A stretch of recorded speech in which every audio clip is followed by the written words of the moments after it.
अब नारद जी ने सनकादि मुनीश्वरों से पूछा, के विशुद्ध्यन्ति वदन्तु मह्यम सप्ताह यज्ञेन कथामयेन।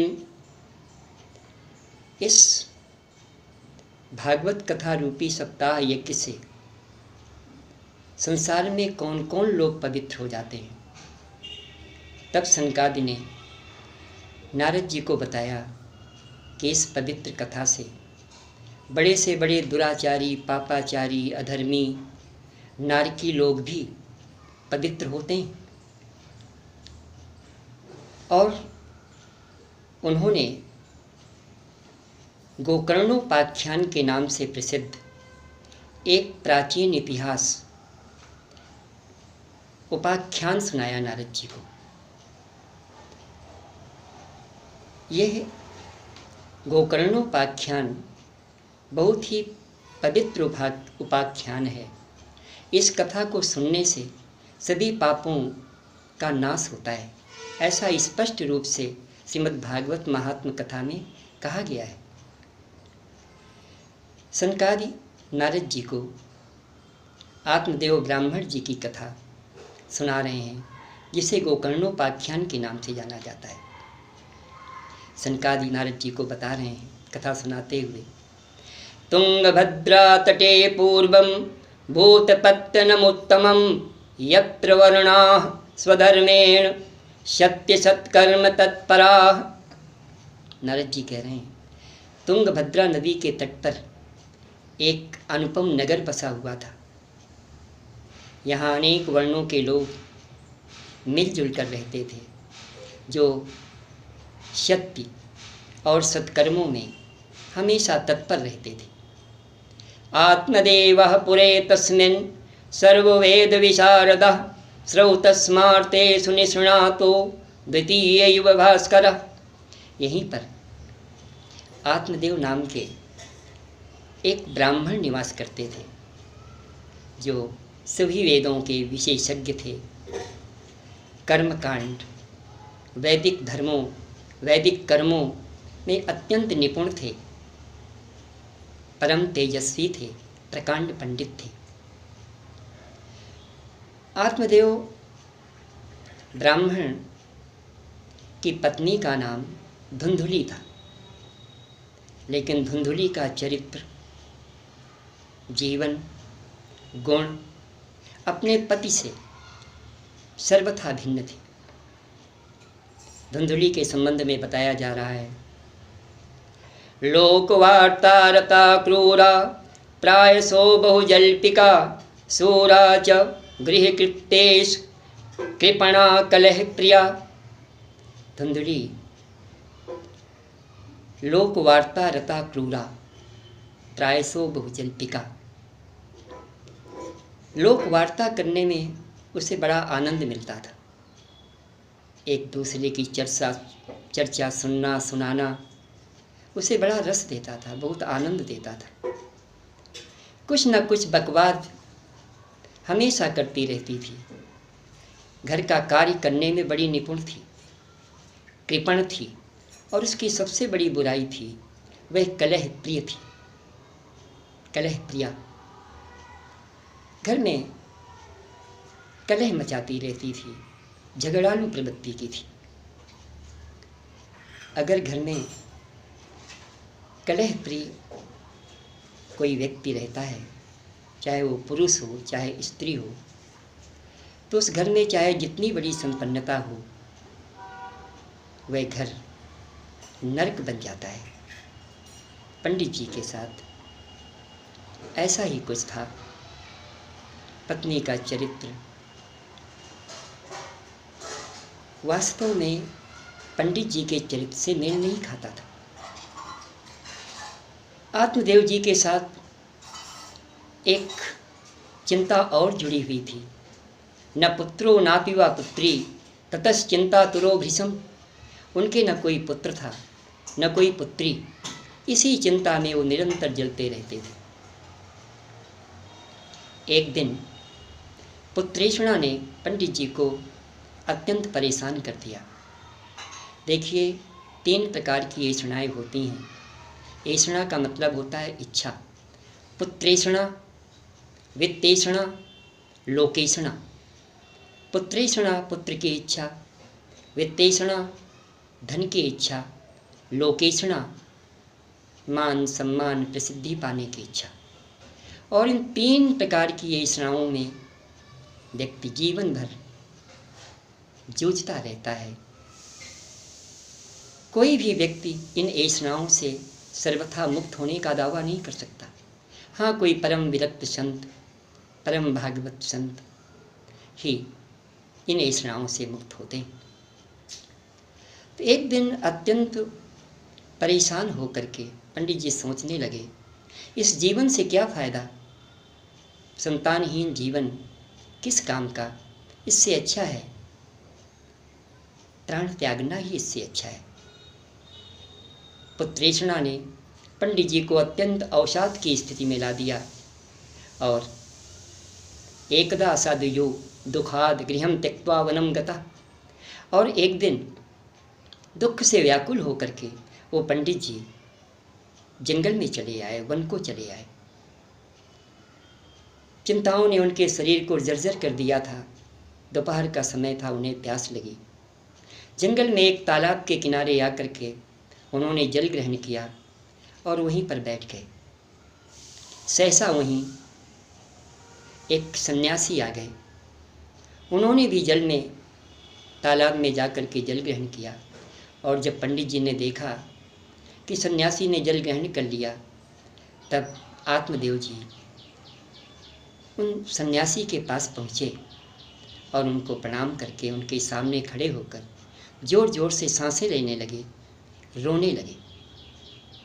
तब सन्यासी ने आत्मदेव ब्राह्मण से पूछा, कथम रोदिषि विप्रतुम काते चिंतावलीयसी वद त्वं सत्वरं मह्यं स्वस्य दुःखस्य कारणम। कथम रोदिषि विप्रतुम काते चिंतावलीयसी। हे ब्राह्मण देव, तुम क्यों रो रहे हो? तुम्हें किस चिंता ने परेशान कर रखा है? तुरंत मुझे अपनी चिंता का कारण बताओ। तब आत्मदेव जी ने अपना वृत्तांत सुनाया। मैं संतानहीन हूँ, मेरे कोई संतान नहीं है। मैं कोई पेड़ लगाता हूँ, वह सूख जाता है, फल नहीं देता। मेरे घर के जानवर भी बांझ निकल जाते हैं। कोई भी ब्राह्मण देवता मेरा दिया हुआ, प्रसन्नता से दिया हुआ दान भी स्वीकार नहीं करते। ऐसे जीवन को मैं समाप्त करना चाहता हूँ, मैं मरना चाहता हूँ। तब सन्यासी ने कहा, मुस्कराने लगे सन्यासी, बोले, किसने कहा कि संतान से सुख मिलता है, संन्यास सद्गति मिलती है? प्राचीन इतिहास में तमाम ऐसे राजे महाराजे हुए हैं जिन्हें अपनी संतानों से दुख ही मिला है। इसलिए सन्यासी ने कहा, मुंचा ज्ञानम प्रजारूपम बलिष्ठा कर्मणो गति। ये इस अज्ञान को, संतान आदिक अज्ञान जो तेरे अंदर समाया हुआ है, इस अज्ञान को छोड़। कर्म की गति बड़ी प्रबल होती है। विवेकम तो समासाद्य त्यज संसार वासनाम। इसलिए विवेक, बुद्धिमानी इसी में है कि संसार की वासना को छोड़कर भगवान का भजन कर। और मैं तेरी ललाट की रेखाओं को मैंने पढ़ लिया है। सप्त जन्मावधि तव पुत्रो नयुचा नयुचा। 7 जन्म तक तेरे संतान होने का कोई योग नहीं है। इसलिए इस मोह ममता को त्याग, भगवान का भजन कर, संसार की वासना को त्याग कर। और भगवत भजन करने में ही रस है, आनंद है। तब आत्मदेव जी ने कहा, मुझे पुत्र प्राप्ति का कोई उपाय बताइए, मुझे पुत्र प्राप्ति का मार्ग बताइए, जरिया बताइए, मुझे पुत्र दीजिए, संतान दीजिए, अन्यथा मैं आपके सामने ही अपने प्राण त्याग दूंगा। अब सन्यासी बहुत पसोपेश में पड़ गए। तस्याग्रहं समालोक्य फलमेकं स दत्तवान् इदं भक्षय पत्न्या त्वं ततः पुत्रो भविष्यति। उस सन्यासी ने एक फल निकाला और पंडित जी को दे दिया। बोला, जाओ इस फल को अपनी पत्नी को खिला देना, पत्नी गर्भवती होगी, पुत्र होगा। लेकिन 1 वर्ष तक वो शुचिता पवित्रता से रहे, एक समय भोजन करे, सदाचार का पालन करे। पंडित जी बहुत हर्षित हुए, प्रसन्न हुए। उस फल को ला करके अपनी पत्नी को दे दिया और कह दिया, इस फल को खा लेना, पुत्र प्राप्त होगा, संतान होगी। पंडित जी की बुद्धि भी भगवान ने फेर दी। परमात्मा को तो कुछ और ही मंजूर था। अंग्रेजी में एक कहावत है, मैन प्रपोजेस गॉड डिस्पोजेस। आदमी चाहता कुछ है और होता कुछ है। इसलिए आत्मदेव जी ने सामने फल को नहीं खिलाया, बल्कि दे दिया कि इसको खा लेना।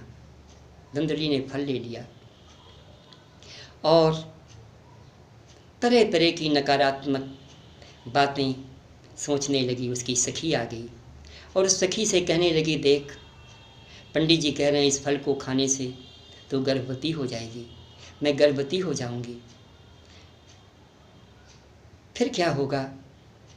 गृह कार्यम कथम भवेत, घर का कार्य कैसे होगा? घर में तमाम तरह के कार्य होते हैं, मेरे अलावा और कौन घर का कार्य संभालेगा? लालने पालने दुखम प्रसूता याश्च वर्तते। बच्चों को पालने में, उनका लालन पालन करने में भी बड़ा दुख मिलता है प्रसूता को। और बच्चा कहीं पेट में अटक गया तो मेरी मृत्यु भी हो सकती है। गांव में डाकुओं ने धावा बोल दिया, सब लोग भग जाएंगे। पेट बड़ा होने के कारण मैं गांव नहीं छोड़ पाऊंगी। तमाम तरह की नकारात्मक कुतर्क धुंधली सोचने लगी। तभी उसकी बहन स्वेच्छयागता अपनी इच्छा से उसके यहाँ आई। बहन को भी उसने बताया कि मैं बड़े दुख में हूँ, मुझे बड़ी चिंता सता रही है, क्या करूँ? तब बहन ने कहा, देख तेरे धन है, मेरे संतानें हैं, तू मुझे कुछ धन दे देना, मैं गर्भवती हूँ, मैं तुझे अपनी पैदा होने वाली संतान दे दूँगी। तू मुझे धन दे देना तो मेरे पति मान जाएंगे और तू बस नाटक कर लेना कि मैंने फल खा लिया है, झूठ कह देना मैंने फल खा लिया है और मैं तुझे अपनी संतान दे दूँगी और तू इस दर्द पीड़ा से मुक्त रहेगी। धुंधली को ये विचार बहुत पसंद आया। उसने अपने पति से आत्मदेव जी से कह दिया, मैंने फल खा लिया। आत्मदेव जी भी मान गए। समय का चक्र गुजरता गया। धुंधली के बहन के यहाँ पुत्र पैदा हुआ और उसका पिता, बहन का पति, उस पुत्र को ला करके चुपचाप धुंधली को दे दिया। धुंधली ने ताता काल उड़ा दिया कि मेरे रात को प्रसव हुआ, कोई पीड़ा नहीं हुई, भगवान की दया से ये पुत्र पैदा हो गया। आत्मदेव जी अत्यंत हर्षित हुए। उन्होंने बच्चे का जातकर्म किया और ढेर सारा दान दिया लोगों को। धुंधली ने अपने नाम के तर्ज पर उस बालक का नाम धुंधकारी रखवा दिया। अब माँ का नाम धुंधली और पुत्र का नाम हो गया धुंधकारी। 3 माह बाद जिस गाय को वो फल, सन्यासी का फल, बहन के कहने पर धुंधली ने खिला दिया था, 3 माह बाद गाय ने भी एक बच्चे को जन्म दिया। गाय के उदर से वो बच्चा जन्मा था, इसलिए उसका सारा शरीर तो मनुष्य का था, लेकिन कान गाय के समान थे। गोकर्णम तम सुतम दृष्ट्वा गोकर्णम नाम चाकरोत् गाय के समान कान देख करके आत्मदेव जी ने उस बालक का नाम गोकर्ण रख दिया। अब दोनों धुंधुकारी और गोकर्ण दोनों बड़े होने लगे। गोकर्णः पंडितो ज्ञानी धुंधुकारी महाखलः।